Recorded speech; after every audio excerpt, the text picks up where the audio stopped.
Welcome to Matters of Decorum. I'm Scott Corum. This is what matters to me. Sound quality might not be perfect. It is 4:30 in the morning.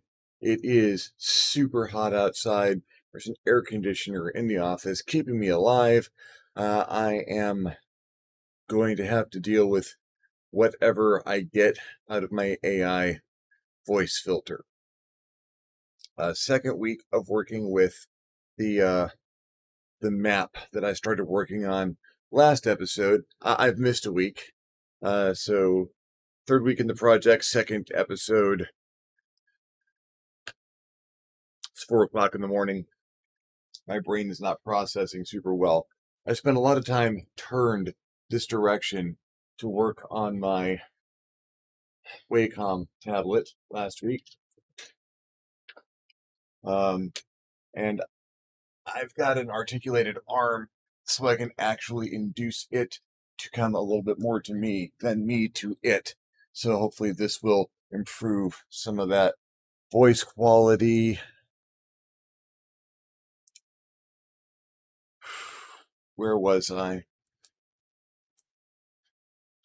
It's a good start.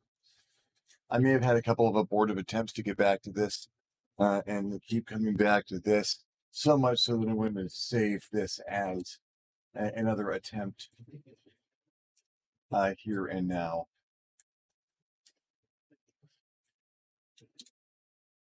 So I still have a clean version just in case I don't do very well. Let's take a little time away from strictly working on the geography to get a couple of things set and understood.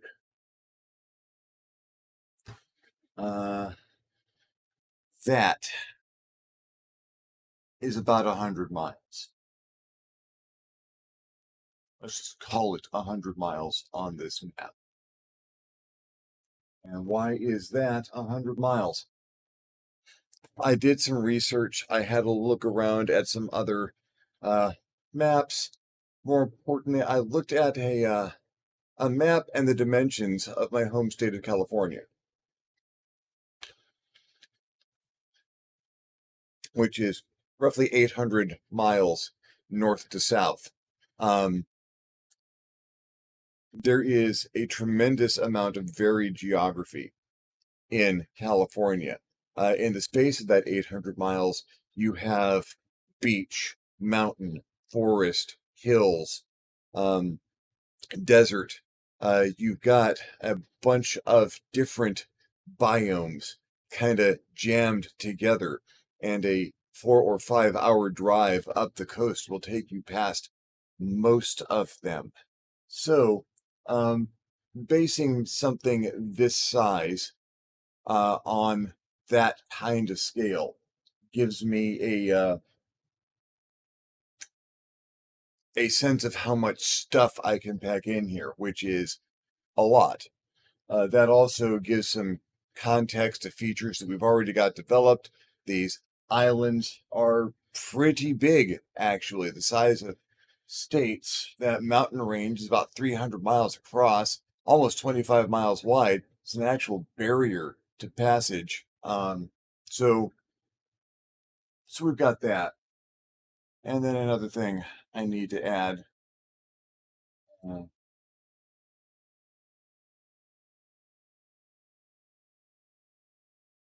it is high time we define north. Let's find a good font for using for north. I'm going to go with Celtic and make a big N. We'll leave that in white. We'll make it bigger. This is hardly a final version of the graphic. This is just me giving my map some contact. We're obviously going to have to move that around a little bit to do work. Let's draw a triangle. Fill that in with a gray.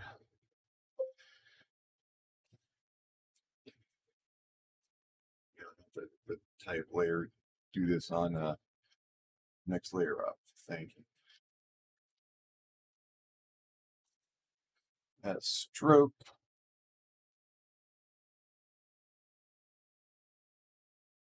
Rasterize that layer.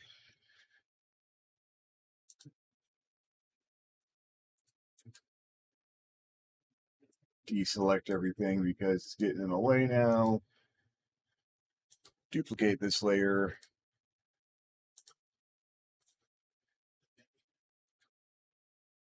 Flip this layer because let's flip this layer horizontal.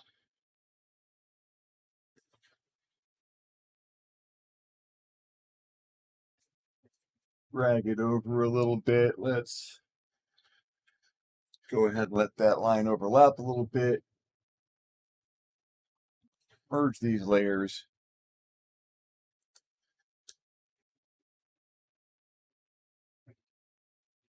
And then narrow that down.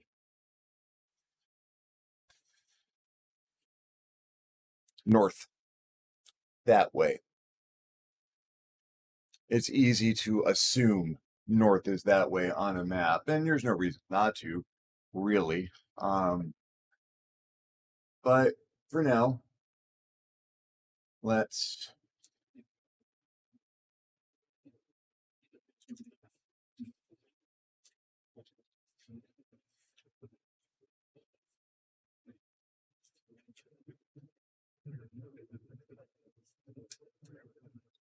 go ahead.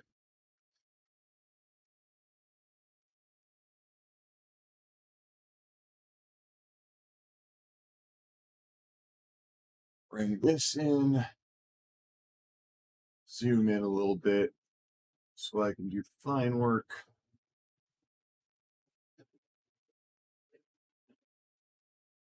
Fit that right in here so we know.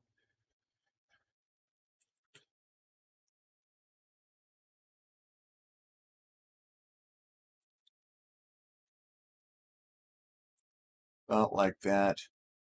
I like applying a stroke because it just makes stuff stand out a little bit more. There we go. And back to our full size view. There. We've established a legend, and now we have a sense of perspective and scale.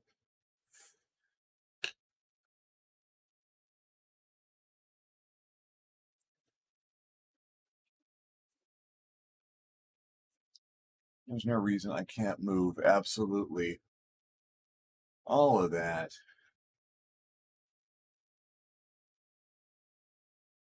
over to here for now, where it's not obscuring things I immediately want to work on. It's nice to have it.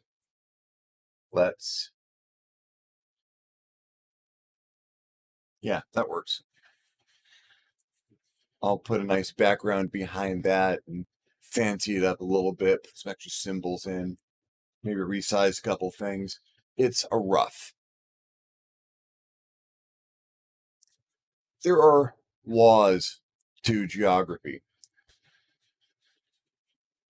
Things go where things go because of reasons. Rivers start high and run to low ground. Deserts happen where rain has a hard time getting to. A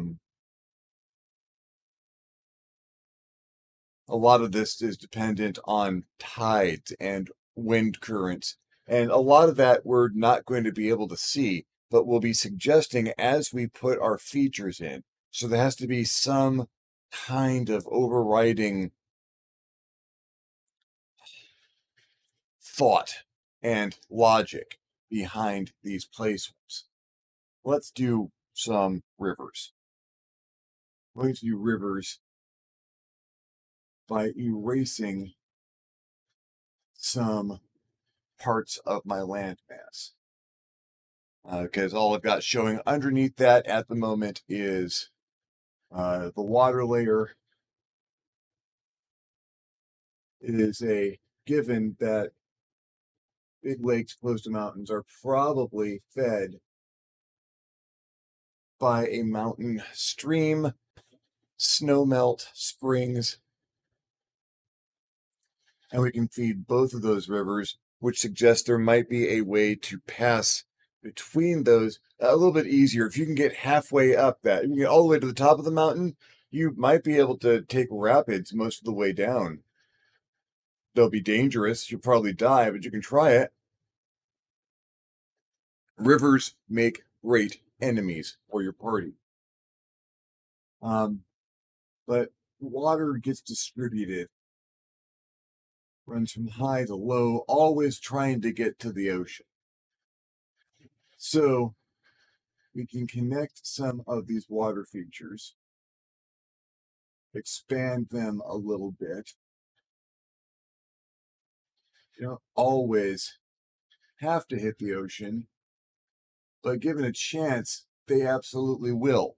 So give them a chance. Rivers branch, and those branches of your rivers become interesting landmarks, things for people to follow when it comes to making their maps and trying to find things. You go for the South River. You take the South River down, just follow it along for a ways. Get to the forest, you're there.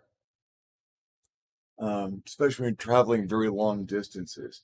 I've already kind of marked the area over here on the west, the area I'm in here, as mostly desert. So having the rivers on either side of that works.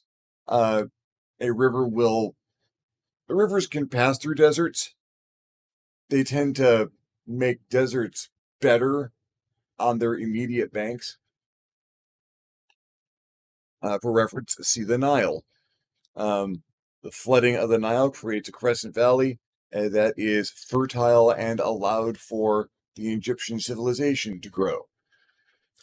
I don't want to overdo it with the rivers at the same time. We'll assume some high ground just to the south here, and we'll carve a little bit into our landmass. It doesn't always have to run north to south.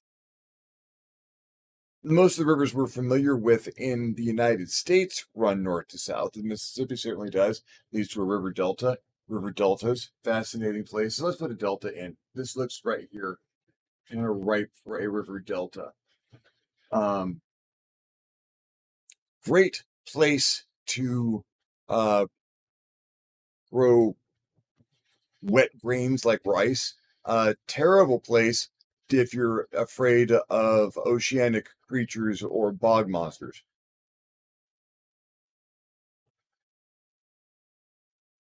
New Orleans is built around a river delta. Okay, it's enough river there. Let's put this lake here at a higher elevation and just run some. Yeah, that works.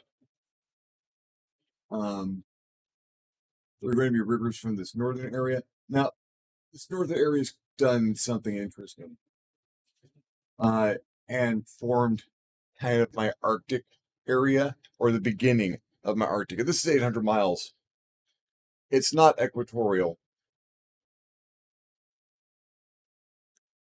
This is like northern Canada, just before it gets into the very, very cold spots. So it's going to be chilly, assuming an Earth-like planet with an Earth-like climate. Um, hmm. these islands are hundreds of miles long for the most part. So they're going to need springs and rivers. And oh, I'm coming off of all these rivers, springs 3 or 4 times because it'll happen. It suggests a topology for the island. It allows for travel and movement of resources from one area of these islands to another. Suggests freshwater sources.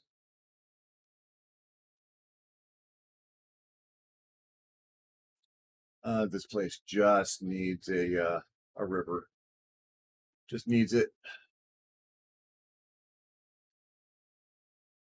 It's probably sea cliffs to the east of that spring. Parallel rivers. Suddenly you're looking at a feature that you've drawn. Not unheard of. The Tigris and the Euphrates, for instance, with that amazing fertile area in between them. That's going to be great farmland. It's not a lot of it. That presents some difficulties in crossing that area by foot. That northwestern landmass I'm leaving alone river-wise. I'll put one there. I'll give this one a couple of springs for some variety.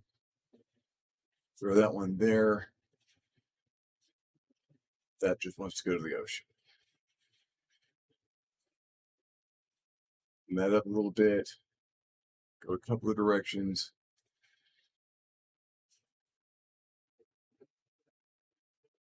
For here, that spring's obviously up high. It goes places. Water table picks up from there. That's a spring. This can just flow straight to the ocean over there. Well, straight. Lake in Switzerland called Lake of the Four Arms, or the cross, has 4 very distinct branches that it flows off into a lake of the 4 arms. Let's get something interesting going there. A little something there.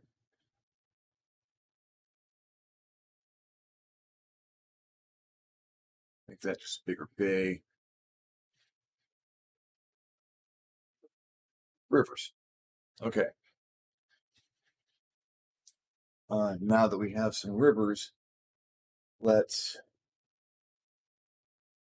play with deserts. Come on a layer over this, so I'm preserving most of my materials. But let's come up with a good deserty yellow, something inhospitable, like sand in Minecraft. That's some inhospitable looking stuff. Let's change my brush a little bit. So I've got a little bit larger spread on my size, but I'm using much less opacity, and I've got a flow much closer to an airbrush. So, like,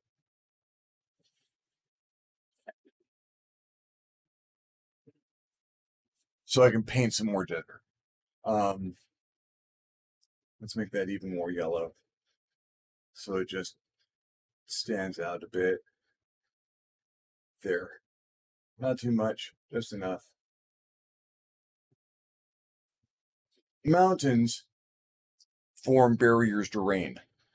So as air currents bring the wet air off of the ocean laden with water vapor, the areas on the ocean side of the mountains are going to get more rain because the clouds stop there. And then on the far side of the mountains, you're going to have a rain shadow, as it were. So you want to preserve that feature, that rain shadow. It's not the mountain. You've got these islands that could use a little variation in their climate and geographic diversity. So where there isn't just river running through it, it'll throw some drier areas.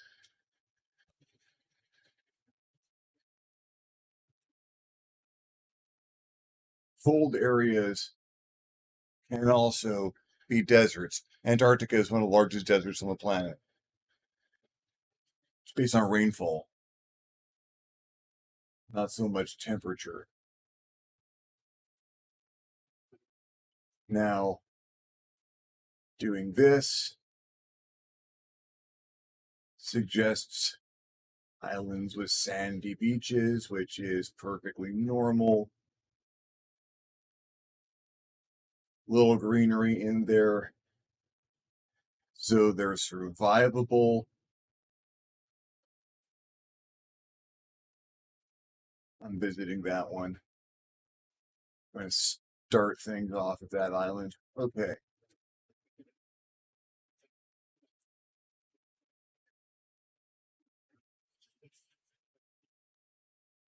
The edges of islands and continents, coastline, takes a pounding.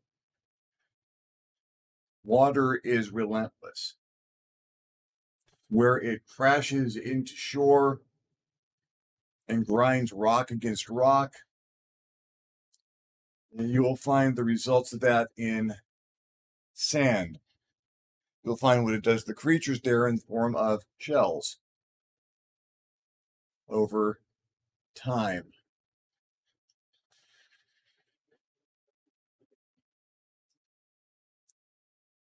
Geography is a fascinating subject. Geology, likewise. Why these structures form the way they do.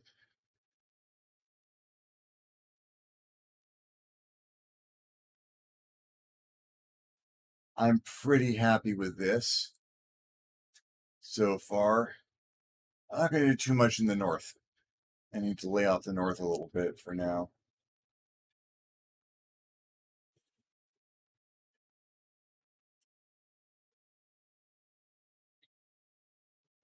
Coastline isn't necessarily inhospitable land, but it can be. Sea cliffs are horrifying things to deal with. Very tall, very craggy, and designed to bash things against over and over, particularly for falling off of them. If you have a group of adventurers who believe that the sea cliffs are their safest way into any area, they probably have never actually encountered those and should probably be disabused of the notion. Environmental issues are a wonderful way to spice up a group's difficulty. I'm digging that. I want more mountain.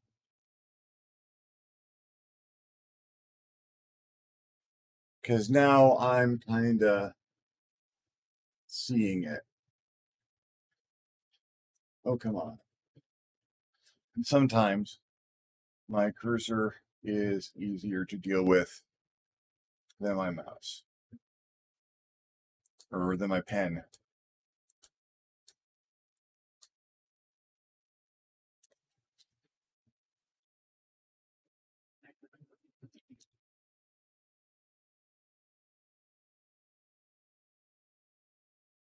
Features suggest themselves. Now we know that these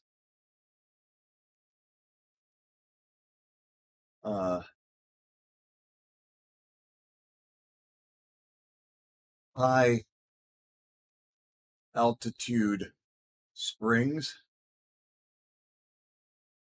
are well elevated over the areas that the rivers run to. So some of those are going to be in mountains. Maybe not necessarily very big mountains, but rocky area. Let's put some rocky outcroppings big enough to appear on a map just across this area here because I hate this area and I want it to be inhospitable. I want it to be a place where you don't necessarily want to go. If you cross it, you're doing so at your own peril.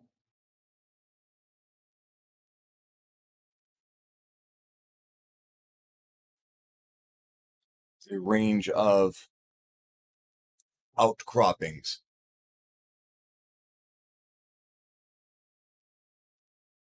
And a geologist might look at this area and suggest that this particular this section of the continent I'm working on has been ruthlessly compressed by tectonic plates coming together relatively quickly and thrusting up material from lower strata.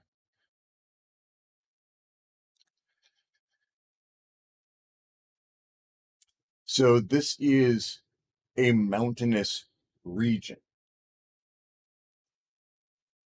Let's grow a mountain range in here that follows the curve of that peninsula. Again, suggesting that in the shaping of this landmass, there was some tectonic pressure involved. You can almost think of the landmass as cloth lying on a table, and if you push it or stretch it out, you're going to see features show up in it as the wrinkles come up or the stretch marks pull it tight. And that's not 100% different than what is happening when the land masses actually get formed. Let's do some mountains up here. Justify those rivers flowing down there. Let's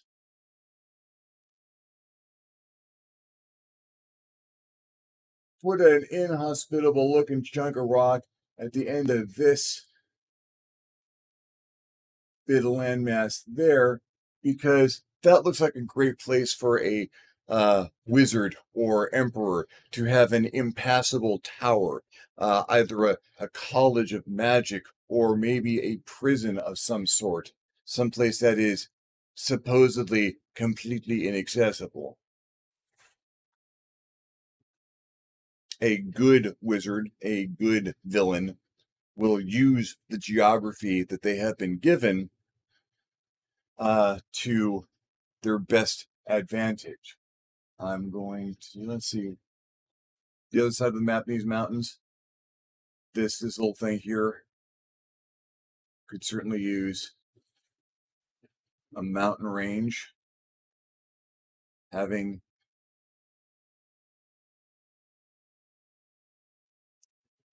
that lake is suddenly very interesting to me.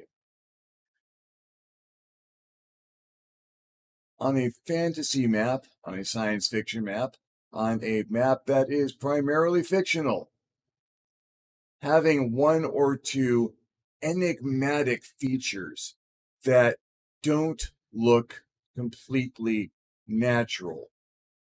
Probably a good idea. Because then you have lore, then you have a mystery. Why is that like that? So that set of mountains right there, defining a raised area that is a very large lake.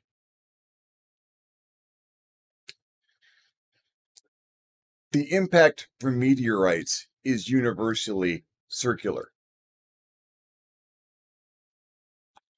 regardless of angle or speed of descent or shape of the item that hits the ground from space, meteorites always create circular indentations. Every meteorite crater is a nigh perfect circle. Over time, those are going to get worn down around the edges, especially if there's a lot of water and a lot of flow. My family traveled to Arizona a few years ago. We went to the meteor crater there. Just an amazing um, display of the physics involved in these impacts. So, meteor hit this area way in the past. And, well, meteorites bring all kinds of things: meteoric elements, extraterrestrial creatures, fallen angels. And exactly what this one brought, well, we'll puzzle that out over time. I'm good with mountains. Let's get a darker gray and contour them a little bit.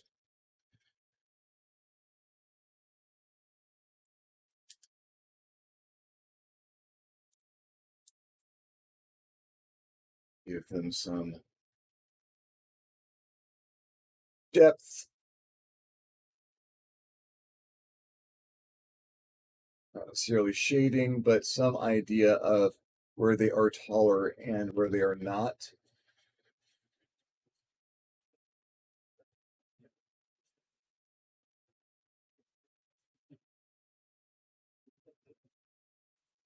My lines are too crisp. I will fix this in a minute.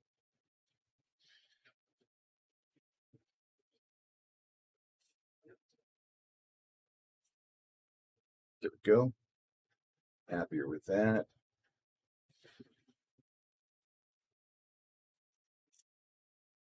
I got rivers running through there. Let's stay clear.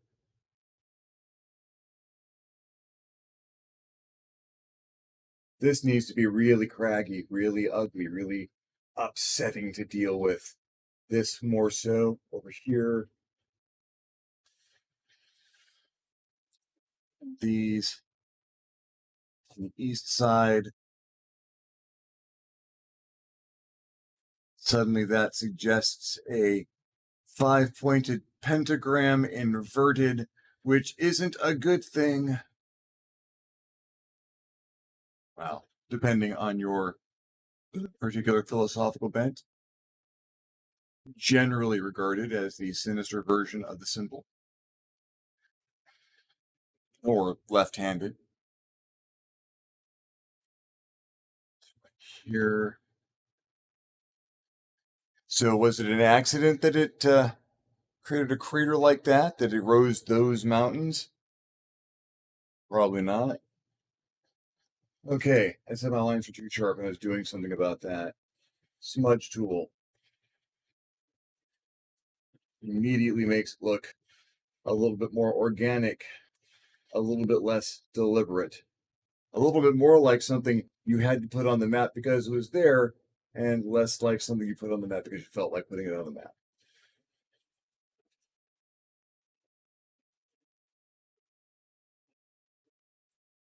Never underestimate the value of a good smudging.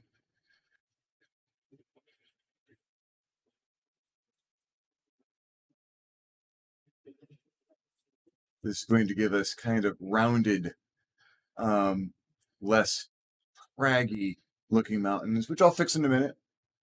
I'll get there. I'll get there.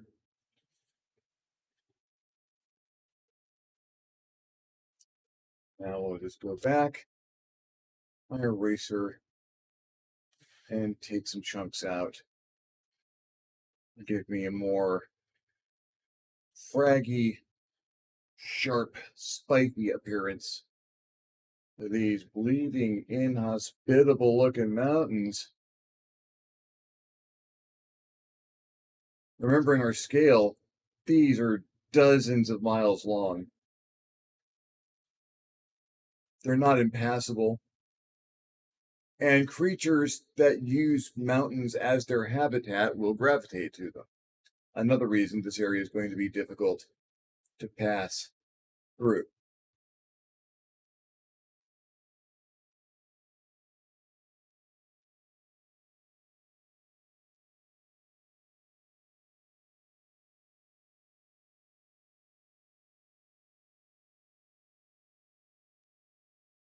Especially when it makes these more inhospitable, more craggy, more don't come here. Something that says, how nature says keep away. 1,000-foot drops to jagged rocks below. Usually a good way if you're not familiar with humans, because humans will just go and jump off that stuff just because. Hold my beer. Almost want to call these the Hold my beer mountains, but yeah. We are going to need something a little bit more dire, a little bit more meaningful, enigmatic and mysterious, and yeah.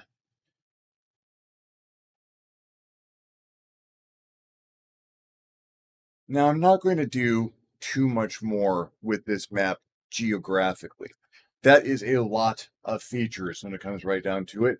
And sometimes a spot on a map is plain. Have a look at the Mojave or Antarctica or half of Canada. Maps don't have to be packed with details. This is a lot. That east side's actually looking a little bit busy, or pardon me, the west side over here is looking a little bit busy, but that's where the adventure is, where the features are. And I'm good with that.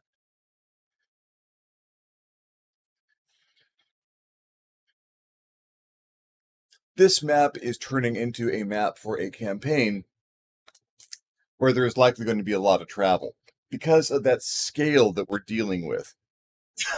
To get between areas on these maps, you're going to have to travel. There's going to be ships. If you're lucky, at some point during the campaign, you can upgrade to an airship that is going to give you better passage over more area, allow you to ignore more of the terrain. But at the start, where you've got ground travel at best, maybe you've got a poor ship to deal with, something small, a small sailboat if you're lucky, and it is a chore to get from place to place.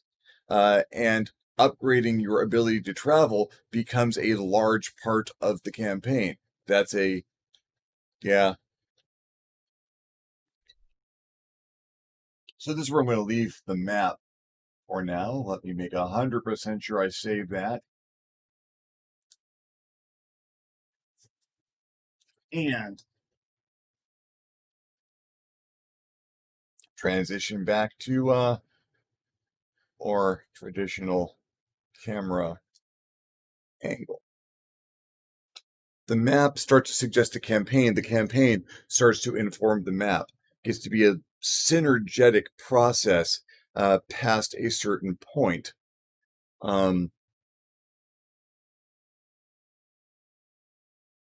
Nothing wrong with that. Looking at this map, I can start to see the adventure I'm going to run there. It's not small. This is a campaign. I've run two 1 to 20 level campaigns in Dungeons and Dragons 5th edition. They both started with a map. I sat down and created a map much the way I'm creating this one and populated it with places to go to, which is probably what we're going to start with next time.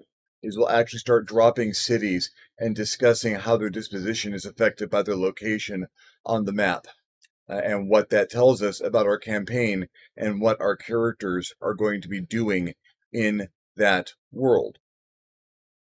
I enjoy this process a lot because I need to come up with, once I've come up with the cities and the places people are going to be, I can start doing city maps, and I'll probably do a city map or two just to flesh things in over here on this map to have some place for people to go where they get someplace and now there's stuff to do. There's a theater and there's shops and there's a place that they're going to stay, maybe a couple of competing inns and the town hall.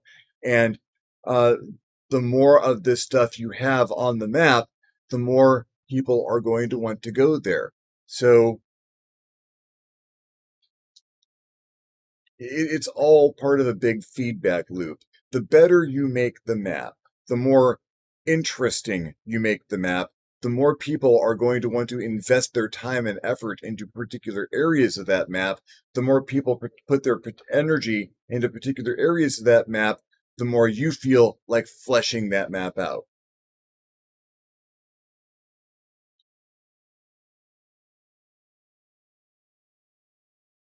It's one of my favorite processes, and I'm happy to be sharing it. I think we'll hold it there for this week. If you enjoyed the video, give me a thumbs up. If you didn't enjoy the video, give me a thumbs down. Feedback is feedback. If you have anything else you'd like to hear me talk about, suggestions for stuff you'd like to see appear on the map, things that you'd like to hear me talk about, subjects you'd like to hear me cover, leave me a comment below. I will love getting your comment. You will love leaving me one. If you haven't subscribed to my channel yet, why not? My channel is awesome. Go ahead and hit the subscribe button. If you do, please hit the notification bell so you're alerted when my videos become available. If you would like to contribute to the channel in a more substantial manner, I invite you to hit me up my Patreon page, www.patreon.com/ScottCorum, and consider donating. Absolutely anything helps, allows me to make better videos more often. In the meantime, thank you very much for watching. I'm Scott Corum. This is what has mattered to me. I will see you next time on the next Matters of DeCorum.